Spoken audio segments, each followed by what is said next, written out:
Tamil 3 dots நேயர்களுக்கு வணக்கம். Sasikala madam அம்மாவின் வழியில் மக்கள் பயணம் அப்படின்ற ஒரு பயணத்தை தொடங்கியிருக்காங்க. இந்த பயணத்தை தொடங்கியதன் நோக்கம் என்ன? அதிமுகவுக்கும் இந்த பயணத்திற்கும் எந்த வகையில் தொடர்பு இருக்கு? எதை நோக்கிய பயணமாக இந்த பயணம் இருக்கும் அப்படின்ற விஷயங்களை பார்க்கலாம். முதல்ல இந்த பயணத்துக்கான திட்டங்களை வகுத்து கொடுத்தவர் அப்படின்னா சசிகலா அவர்களுடைய சகோதரர் திவாகரன் அவர்கள் தான் பயண திட்டத்தை வகுத்து கொடுத்திருக்காரு.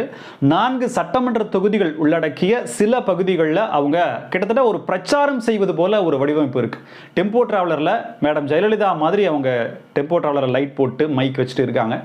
அங்கே மக்கள் ஒரு தெருமுனை பிரச்சார கூட்டம் மாதிரி இருக்குது. அங்கே விஷயங்களை பேசுகிறாங்க. ஆனால் அந்த பேசக்கூடிய விஷயங்களில் என்னென்ன கருத்துக்கள் இடம்பெற்றிருக்கு அப்படின்னு பார்த்தீங்கன்னா, திமுகவினுடைய ஆட்சியினுடைய பிரச்சனைகளையும் அவங்க செய்யக்கூடிய விஷயங்களில் இருக்கக்கூடிய தவறுகளையும் தான் சுட்டி காட்டுறாங்களே தவிர, அதிமுகவை மீட்டெடுப்பேன், அதிமுகவை நான் இந்த இடத்துக்கு வருவேன் அப்படின்ற மாதிரியான விஷயங்களை சொல்லலை. ஆனால் அதிமுகவினுடைய பொதுச்செயலர் அப்படின்ற கிளைமை அவங்க ஒவ்வொரு இடங்கள்லையும் சொல்கிறாங்க.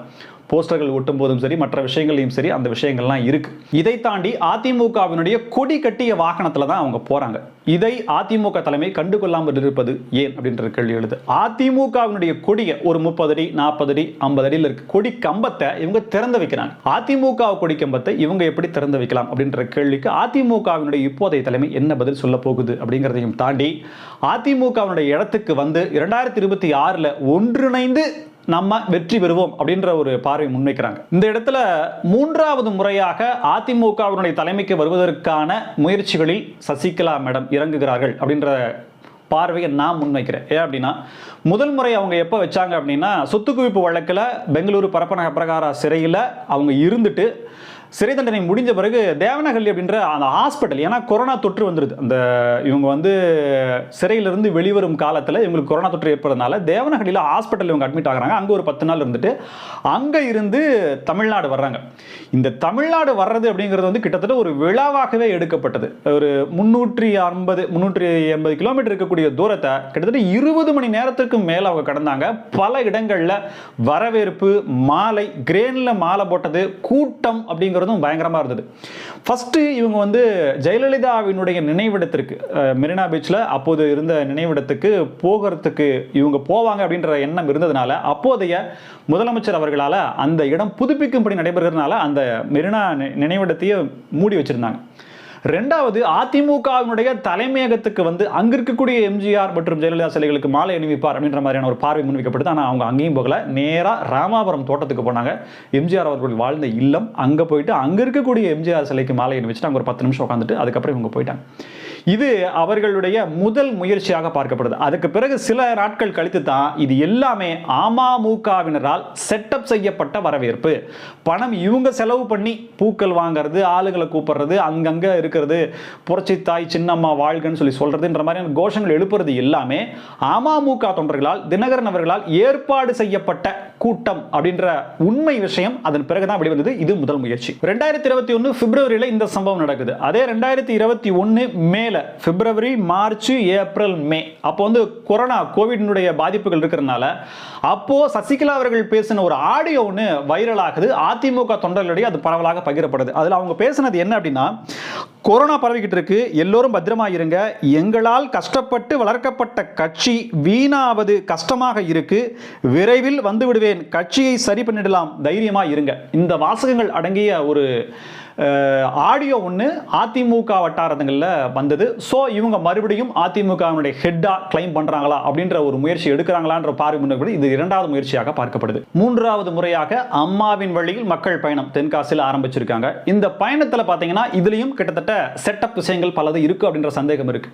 ஏன்னா மக்கள் கூட்டம் அதிகமாக காண்பிக்கப்பட்டு அது ஊடகங்கள் வழியாக மிகப்பெரிய பேசுபொருளாக மாறி சசிகலா அவங்களுக்கு இந்த அளவுக்கு ஆதரவு இருக்கா, ஒருவேளை இவர்களை சேர்க்காவிட்டால் அதிமுக 2026 ஆட்சி கட்டில் அமர்வதற்காக அப்படின்ற மாதிரி கேள்விக்குறி வந்துருமோ அப்படின்ற மாதிரியான ஒரு பிம்பத்தையும் கட்டமைக்க வேண்டும். பயத்தை எடப்பாடி கே பழனிசாமி அவர்கள், இப்போது தலைமை அவர் தானே, அவருக்கு ஏற்படுத்த வேண்டும் அப்படிங்கிற முயற்சியில் இருக்கிறாங்களா அப்படின்றதும் இருக்கு. ஏன் அப்படின்னா பல இடங்களையும் கூட்டங்கள் காண்பிக்கப்படுது அப்படின்றதான் இருக்கு. இதை தாண்டி தன்னுடைய சமூக மக்களை ஒன்றிணைக்க சொல்லி பாஜகவிடமிருந்து அசைன்மெண்ட் வந்திருப்பதாகவும் சில தகவல்கள் சொல்லுது. எந்த அளவிற்கு உண்மை அப்படின்றது தெரியல.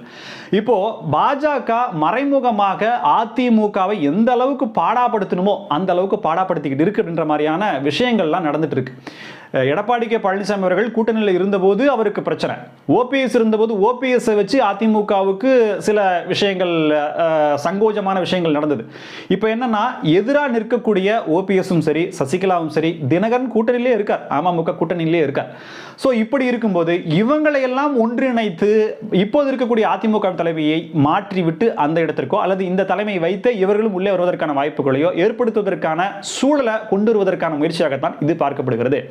இது இவ்வளவு நாளா ஏன் நடக்கல அப்படின்னா தினகரன், திவாகரன், சசிகலா இந்த 3 பேருமே ஒன்றிணைந்து இல்ல அப்படின்ற மாதிரியான தகவல் இருந்தது. அவங்க குடும்பத்துக்குள்ள சில பிரச்சனைகள் இருந்தது அப்படின்ற சொல்லப்படுது. ஆனால் இப்போது அதிமுகவினுடைய தலைமை வென்றெடுப்பதற்காக எல்லோரும் ஒன்றிணைந்து விட்டார்கள் அப்படின்னு சொல்றாங்க. ஆனா இப்ப கூட நேற்று ஓபிஎஸ் அவர்கள்ட்ட ஒரு செய்தியாளர் சந்திப்பில் நடத்தும் போது அவங்க கேட்கிறாங்க, நீங்க இந்த கூட்டத்தில் கலந்துக்குவீங்களா, இந்த பயணத்தில் கலந்துக்கணும்னு சொல்லி கேட்கிறப்ப ஒரு சரியான பதில் எதுவுமே சொல்லல. சின்னம்மான்னு சொல்றாரு, அவங்க வரணும்னு சொல்றாரு. ஆனா கட்சியிலிருந்து நீக்கினதே அவர் தான். அவர் கோர்ட்ல இவங்க மேல சசிகலா மேல ஒரு கேஸ் போட்டிருக்கார். இவ்வளவு விஷயங்கள் இருக்கு. ஃபர்ஸ்ட் ஓபிஎஸ், தினகரன், திவாகரன், சசிகலா இவங்க எல்லாம் ஒன்றிணைந்து மொத்தமா வர்றாங்க அப்படின்னா அது ஓகே. ஆனா அவங்களுக்குள்ளேயே ஓபிஎஸ் சசிகலாவுக்குள்ளேயே பிரச்சனைகள் இருக்கும்போது எப்படி நடக்கும் அப்படின்றதுக்கு. ரெண்டாவது சசிகலா அவர்கள் திரும்ப திரும்ப பொதுச்செயலாளர் அப்படின்ற ஒரு கிளைம் தான் எடுக்கிறாங்க. அப்ப அவங்க பொதுச்செயலாளர்னா நான் யாரு அப்படின்றது எடப்பாடி கே பழனிசாமி அவர்கள் தரப்புக்கான கேள்வியாக மாறுது.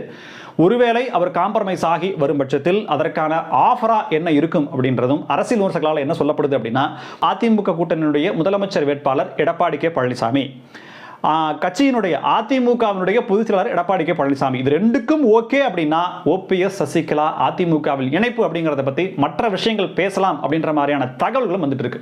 இதையெல்லாம் தாண்டி பொய் செய்திகளை வெளியிடும் சமூக ஊடகங்கள், பத்திரிகைகள், வலையொலிகள், எந்த விதமான ஒரு காட்சி ஊடகமோ இல்ல அச்சு ஊடகமோ எதுவா இருந்தாலுமே அவங்க மேல கடுமையான நடவடிக்கை எடுக்கப்படும் அப்படின்னு அதிமுகவினுடைய தலைமை கழகம் ஒரு அறிக்கை வெளியிட்டிருக்கு. தொடர்ந்து ஒரு 6 அமைச்சர்கள், முன்னாள் அமைச்சர்கள் எடப்பாடி கே பழனிசாமி அவர்களுடைய இல்லத்துல போய் சந்திச்சாங்க அப்படின்றது நடந்ததுல இருந்து தொடர்ந்து செய்திகளா வந்துட்டே இருக்கு. அரக்கோணம் அந்த நாடாளுமன்ற தொகுதியினுடைய வேட்பாளரும் கட்சியினுடைய நிர்வாகிகளும் சசிகலா அவர்களை கட்சியில் சேர்த்தணும்னு சொல்லி கோரிக்கை வச்சாங்க. ராமநாதபுரம் தொகுதியினுடைய மாவட்ட செயலாளரும் கட்சியினுடைய நிர்வாகிகளும் சசிகலாவை அதிமுகவில் சேர்க்கணும்னு சொல்லி கோரிக்கை வச்சாங்க அப்படின்னு பல செய்திகள் வந்துட்டே இருக்கு. எடப்பாடி கே பழனிசாமி இதுக்கு இது பதில் சொல்லல, அது பதில் சொல்லன்ற மாதிரி யூக செய்திகளா ஒரு முடிவுக்கு வர முடியாத அளவுக்கு இது நடந்திருக்கவே முடியாது அப்படின்னு சொல்ல முடியாது. நடந்திருக்கிற வாய்ப்பும் இருக்கு, ஆனா நடந்துங்கிறதுக்கு ஆதாரபூர்வமான தகவல் இல்லை. இப்படி பல தகவல் வரதுனால அதிமுகவினுடைய தலைமை கழகம் ஒரு அறிக்கையை கொடுத்திருக்காங்க. இந்த மாதிரியான பொய் செய்திகளை கொடுக்க கூடாது அப்படின்றத சொல்லியிருக்காங்க. இந்த நேரத்தில் அதிமுகவினுடைய தலைமை கழகம் கொடுக்கப்பட்டிருக்கும் இந்த செய்தி அப்படிங்கிறது சசிகலாவுடைய பயணத்துக்கு செக் வைக்கும் விதமாக இருந்ததா அப்படின்ற ஒரு பார்வையும் முன்வைக்கலாம். எது எப்படி இருந்தாலுமே அதிமுகவில் சேர நினைக்கும் சசிகலாவோ ஓபிஎஸ்ஓ இல்ல மற்றவர்களோ தனக்கான இடத்தையும் பதவியையும் குறிவைத்து தான் அதிமுகவுக்குள்ள வர்றாங்களோ கட்சி காப்பாற்றப்படணும் அப்படிங்கிற மாதிரி ஒரு எண்ணிக்கை இல்லை. கட்சி இப்போ அது பாட்டு இயங்கிட்டு இருக்கு, தோல்விதான் இருக்கு. தோல்விக்கான காரணங்கள் அப்படிங்கிறது இவ்வளவு பிரச்சனையிலும் கூட எடப்பாடி கே பழனிசாமி அவர்கள் இந்த பிரச்சனையில கவனம் செலுத்தாமல் சிறுபான்மையினருடைய வாக்குகளை பெறுவது எப்படி, 2026 கடுமையான உழைப்பை போடுங்க, ஒற்றுமையா பணியாற்றுங்க, யாரோடும் பிணக்குகள் இருக்க வேண்டாம் அப்படின்ற மாதிரியான அந்த முயற்சிகளை தான் அவர் எடுக்கிறார்.